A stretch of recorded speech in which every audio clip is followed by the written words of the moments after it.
Vlogger mail, vlogger mail, vlogger mail, vlogger mail. So, meron naman nagpadala sa atin at medyo marami-rami siya and medyo mabigat siya. But we're going to open it now and I'm going to show you kung ano ang brand na nagpadala sa atin. Oops, medyo sneak peek, nakikita siya. And we're going to open it now. So, eto na siya. Wow, ang dami. Oh my gosh. Wala, buong collection ata to. Okay, I wasn't expecting na merong mga ibang items. And hindi siya free ha, guys. Hindi free lahat. So, I bought 3 Liptints. And then, may free akong another 3. And then, meron akong free na ito pa. Oh my gosh, grabe. Hindi ko expected to. Ang dami. Oh my gosh. Thank you so much. Thank you so much. Thank you so much, Stainer PH. Oh my God, ang dami. Wow. Okay. Oh my God. This is what I got from them. There you go. Thank you so much, Stainer PH. Oh my God. So, ang mga nakuha ko from Stainer PH ay mga lip tints and their matte tinted lip balm and their eyebrow pomade and a lip scrub. Oh my God, ang dami, grabe. So I have the complete set ng kanilang, it is 50-50 blend of water and gel base. But, okay, ayun, ang ganda kasi yung packaging nila is glass and syempre roller din siya and ang ganda. And let's smell it. Ooh, ang bango niya. Oh my gosh.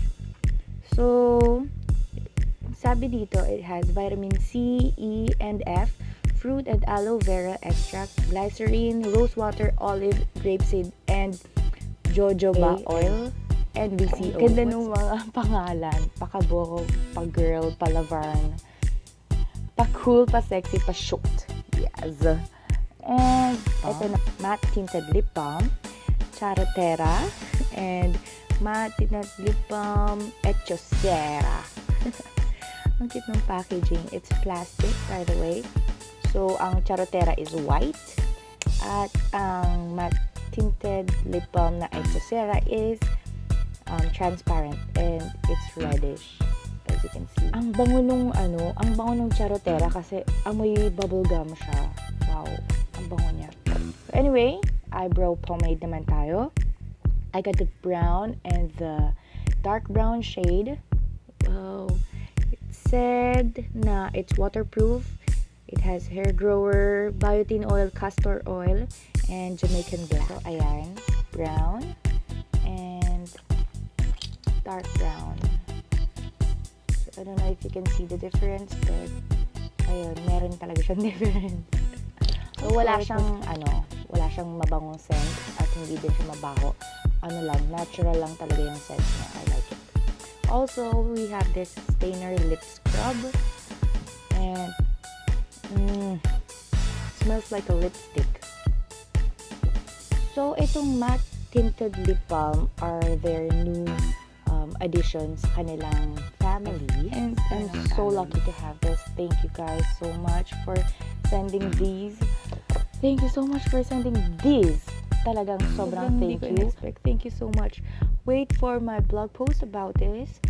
Wait for my vlog review for the swatches thing. Wait for it, please. Subscribe to my channel and follow my blog, and also follow me on Instagram to see everything, to see the swatches, and to see my other reviews. Thank you so much. Thank you so much, Stainer PH. Oh my God. Hindi ko talaga in-expect na ganito kadami. Thank you so much. Grabe. Whew, grabe. Sobrang overwhelmed ako. Yeah, so there you go. Wait for my review about this. And please like, share, subscribe. And I am out. Bye.